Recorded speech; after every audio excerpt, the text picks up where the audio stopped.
Jai Radha Madhava Kunja Bihari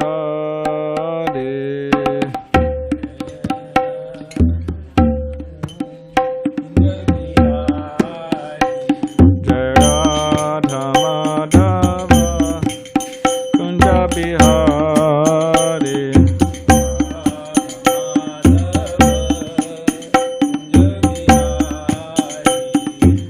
Gopijana Vallabha Girivaradari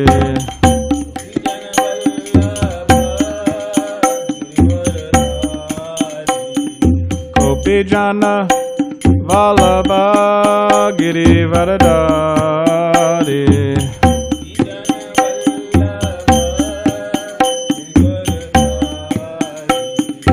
Yashodanandana Prajajana Ranjana Yashodanandana Prajajana Ranjana Yamuna Tira Vanachari Yamuna Tira Vanachari Jaya Radha Madhava Kunja Bihari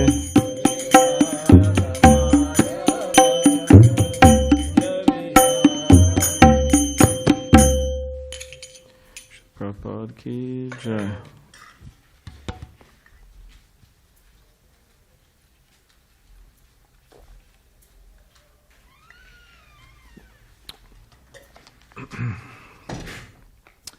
Om Jnanatimirandasya Gananjana Shalakaya Chakshulanmilitam Yena Tasmai Shri Gurave Namaha. I was born in the darkness of ignorance, and my spiritual master opened my eyes with the torchlight of knowledge. I offer my humble obeisances unto him.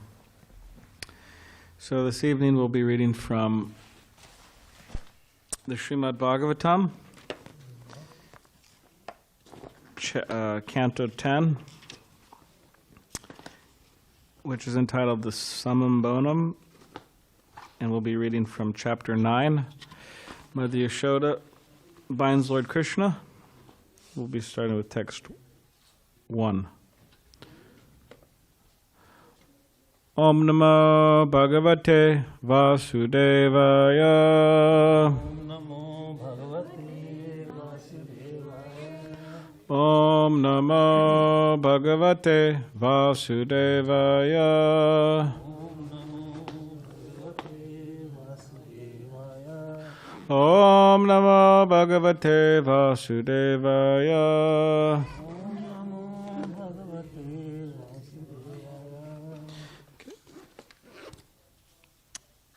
Shishuku Vacha Ekada Gihita Shishu Yashoda Nanda Gehini Karman Tara Niyuktasu Nirma Manta Swayam Dadi Yani Yani Hagitani Tadbala Charitani Cha Tadi Nirmantare Kale Smaranti Tan Yagayata. Translation and commentary by His Divine Grace A.C. Bhaktivedanta Swami Prabhupada. Sri Shukadev Goswami continued, one day, when Mother Yashoda saw that all the maidservants were engaged in other household affairs, she personally began to churn the yogurt. While churning, she remembered the childish activities of Krishna, and in her own way she composed songs and enjoyed singing to herself about all those activities. Dressed in a saffron yellow sari with a belt tied about her full hips, Mother Yashoda pulled on the churning rope. Laboring considerably, her bangles and earrings moving and vibrating and her whole body shaking. Because of her intense love for her child, her breasts were wet with milk. Her face, with its very beautiful eyebrows, was wet with perspiration, and malati flowers were falling from her hair.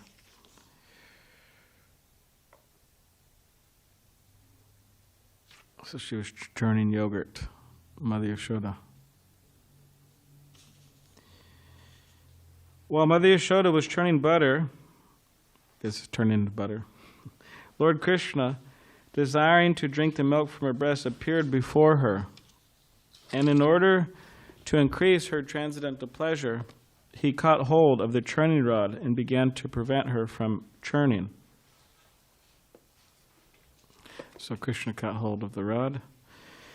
Mother Yashoda then embraced Krishna, allowed him to sit down on her lap, and began to look upon the face of the Lord with great love and affection. Because of her intense affection, milk was flowing from her breast. But when she saw that the milk pan on the oven was boiling over, she immediately left her son to take care of the overflowing milk, although the child was not yet fully satisfied with drinking the milk of his mother's breast. So Mother Yashoda was feeding Krishna, and simultaneously there was milk boiling on the oven, on her oven.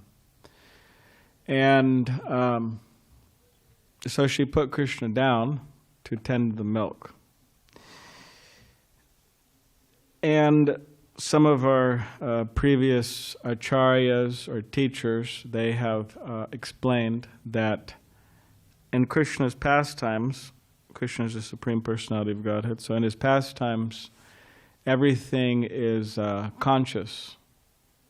So not like here, right, this microphone's not conscious, or this table is not conscious. But in Krishna's pastimes, everything's conscious. So the milk started to boil over. And the Acharya's teachers explain that the milk was thinking that if Krishna becomes satisfied with Mother Yashoda's feeding him, I won't have any service. So therefore, let me boil over. So Mother Yashoda, she got up to tend to that milk. So also, it's been explained that, or the question has arisen that Krishna, as we'll see in the next few verses, he became very upset. He became very unhappy with Mother Yashoda putting him down and her leaving to go tend to the milk. So the question has arisen,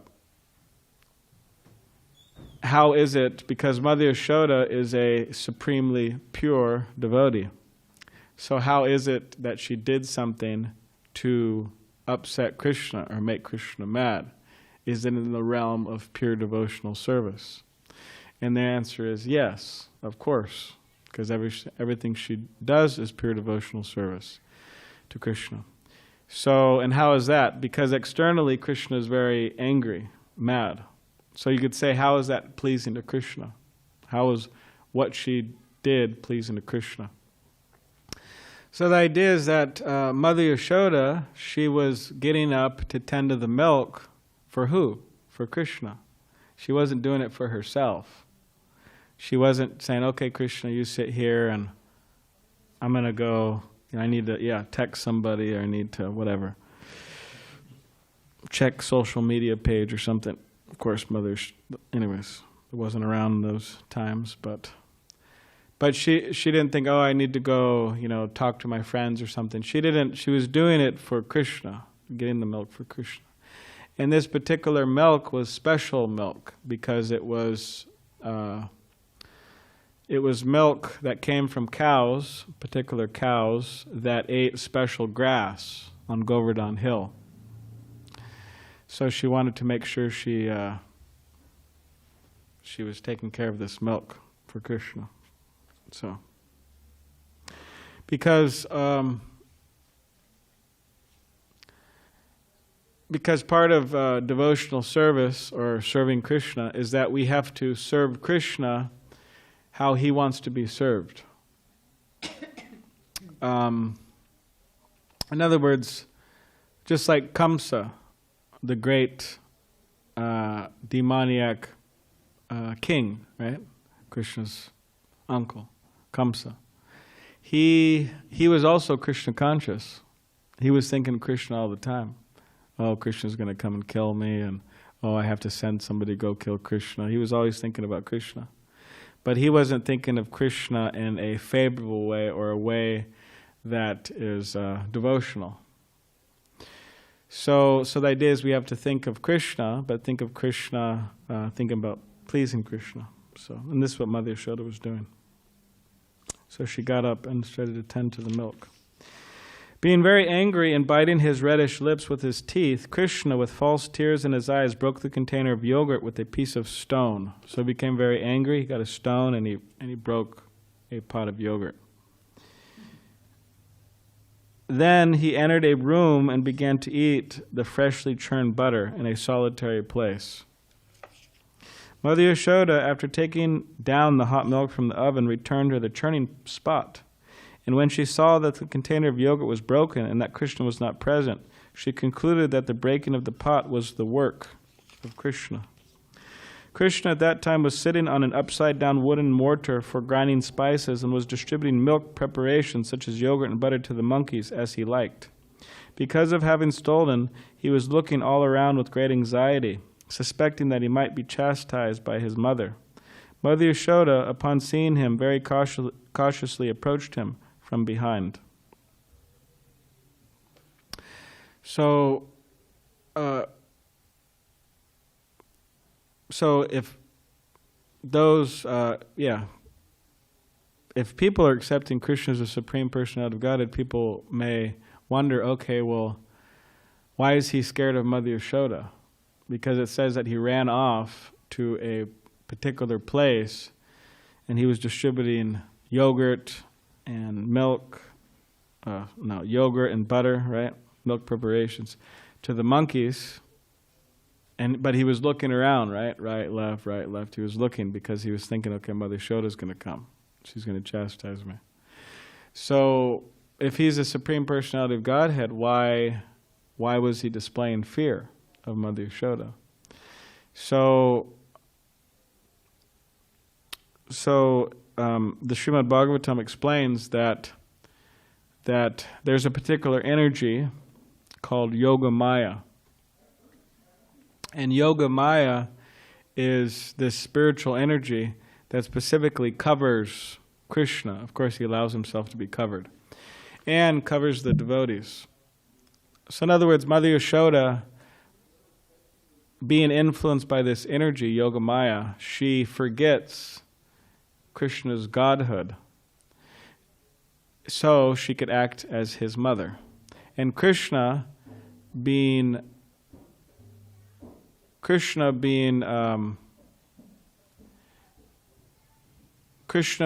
allowing himself to be covered, he also forgets his godhood, so he could act as Mother Yashoda's son. And this way he's feeling fear.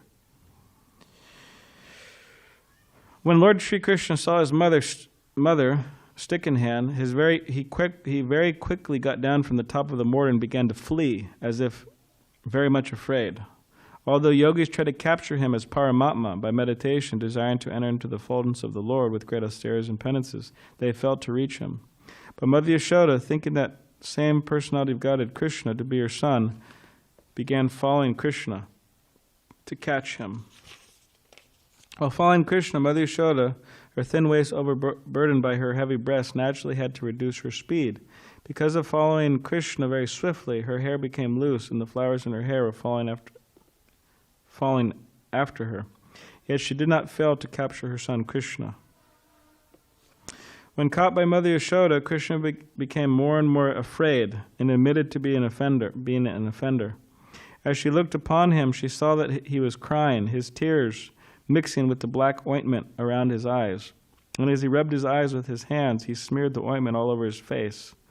Mother Yashoda, catching her beautiful son by the hand, mildly began to chastise him. So she caught Krishna. And he was crying. Mother Yashoda was always overwhelmed by intense love for Krishna, not knowing who Krishna was or how powerful he was. Because of maternal affection for Krishna, she never even cared to know who he was. Therefore, when she saw that her son had become excessively afraid, she threw the stick away and desired to bind him so that he would not commit any further naughty activities.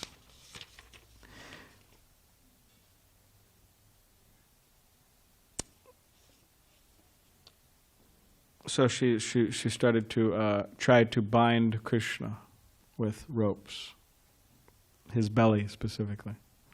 So she's trying to wrap a rope around his belly and then tie it to this mortar.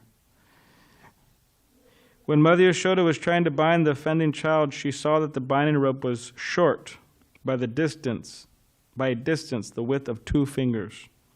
Thus she brought another rope to join it. So it's too short, 2 fingers. She brought another rope.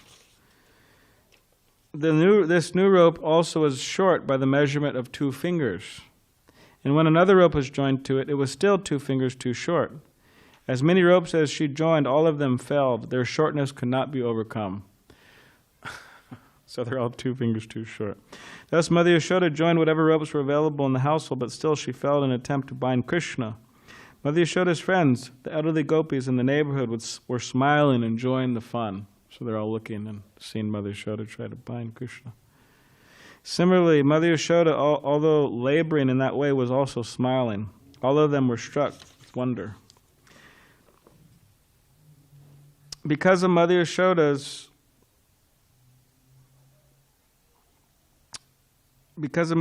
hard labor, her whole body became covered with perspiration. The flowers and comb were falling from her hair. When child Krishna saw his mother thus fatigued, he became merciful to her and agreed to be bound. Purport. When Mother Yashoda and the other ladies finally saw that Krishna, although decorated with many bangles and other jeweled ornaments, could not be bound with all the ropes available in the house, they decided that Krishna was so fortunate that he could not be bound by any material condition. Thus they gave up the idea of binding him. But in competition between Krishna and his devotee, Krishna sometimes agrees to be defeated. Thus Krishna's internal energy, Yogamaya, was brought to work, and Krishna agreed to be bound by Mother Yashoda. So eventually, as we just read,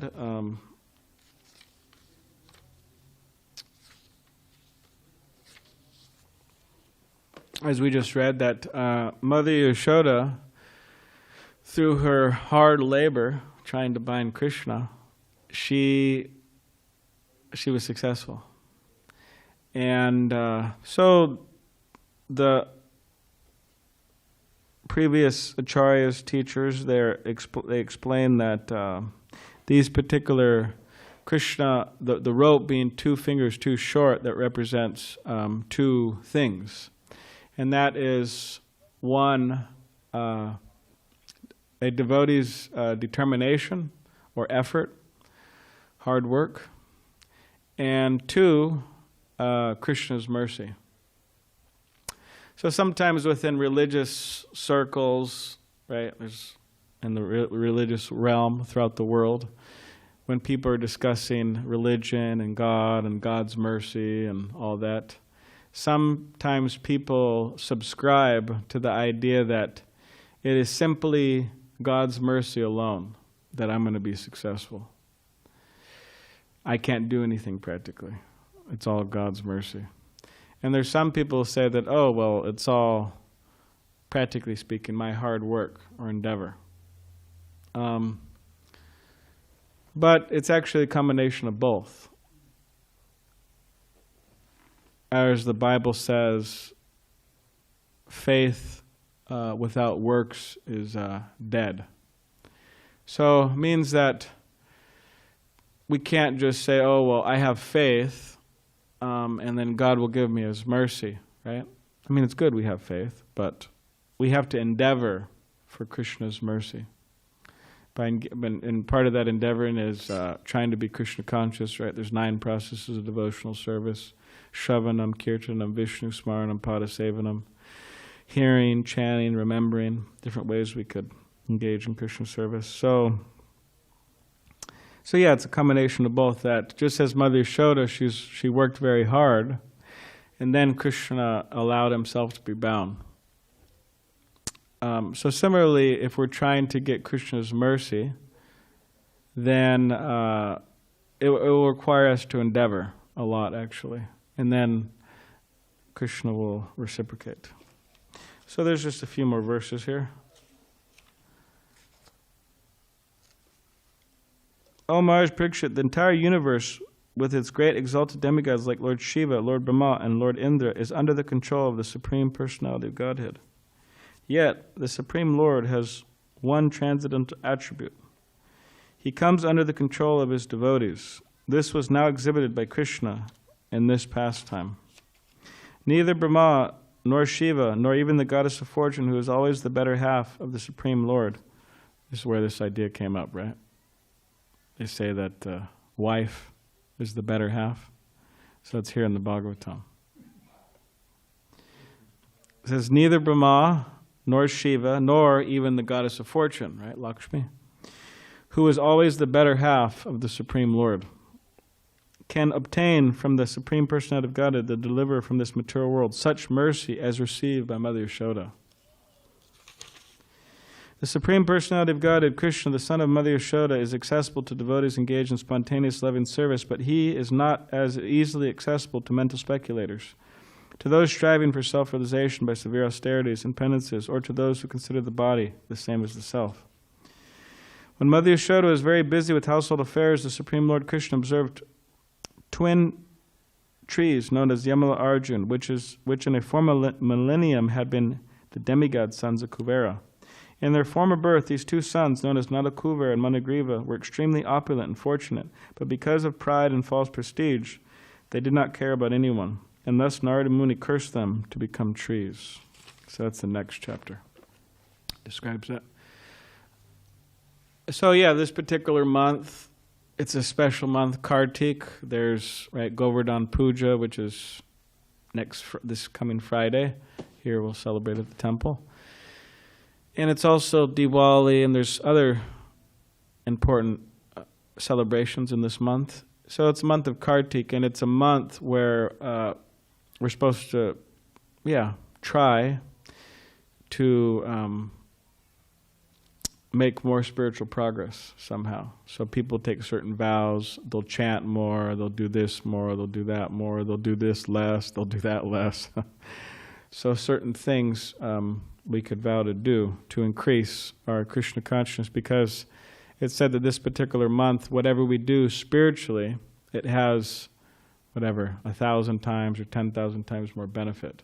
So it's like they call it like a wholesale, right?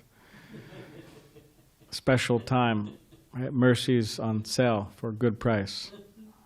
So, all right, does anybody have any questions or comments?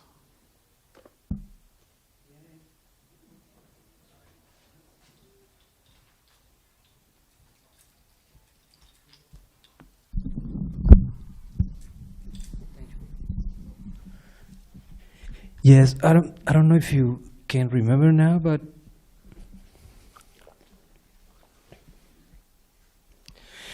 do you know on which form the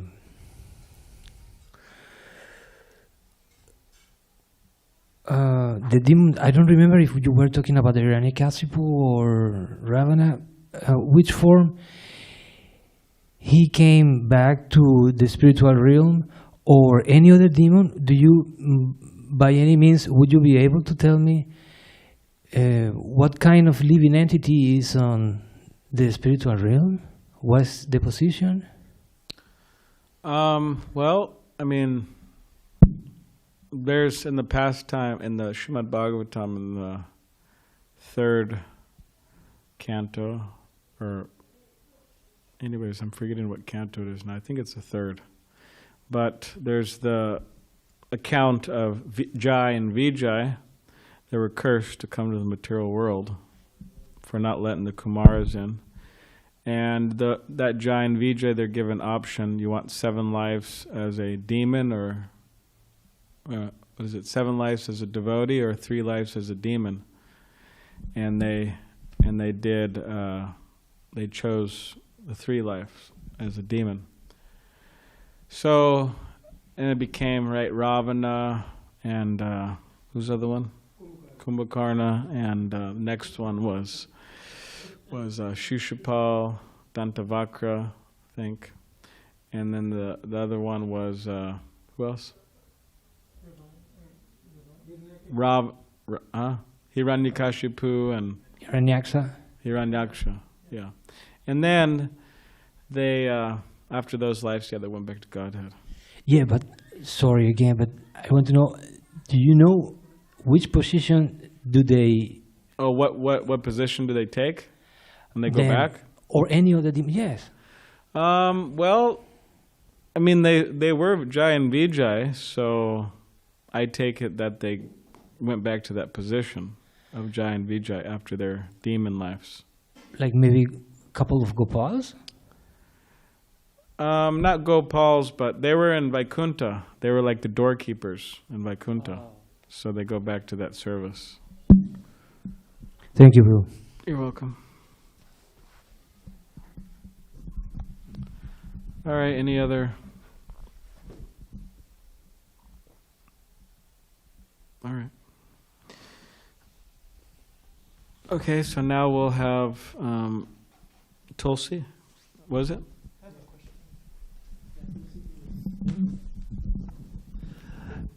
Which service is most conducive, most pleasing to Krishna, and most conducive to our returning back to the spiritual world, specifically Vaikuntha, Braj,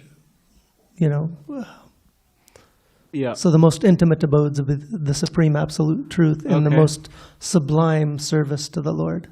All right. Well, there's different services we could do for Krishna. And once Prabhupada was asked about this, well, specifically there's like a room full of book distributors, means persons who are distributing his books, Bhagavad Gita and other books. And Prabhupada really liked that. So one of the devotees raised their hand. They said, Prabhupada, what pleases you the most? In other words, what's the best service? And all the devotees in that particular room, they were expecting that everyone was thinking the same thing, that Prabhupada was going to say, if you distribute my books, that's the best service, right? In some cases, Prabhupada would mention, in that light. But in this particular case, he says, the best way you could please me is if you love Krishna. So it really doesn't, ultimately, in one sense, it doesn't matter, what service one is doing, but as long as that they're actually awakening their love for Krishna and they're actually doing it in a devotional way, learning that service in a devotional way. So they could be sweeping, they could be cooking, they could be on the altar, they could be passing out books, they could be doing so many things. So it's about the consciousness. So, yeah. Yeah.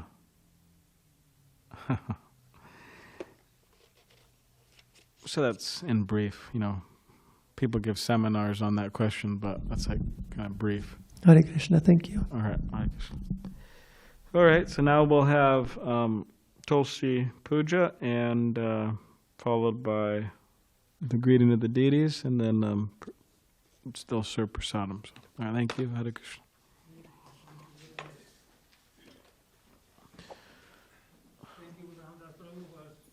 Okay, thank you. Thank you. Thank you.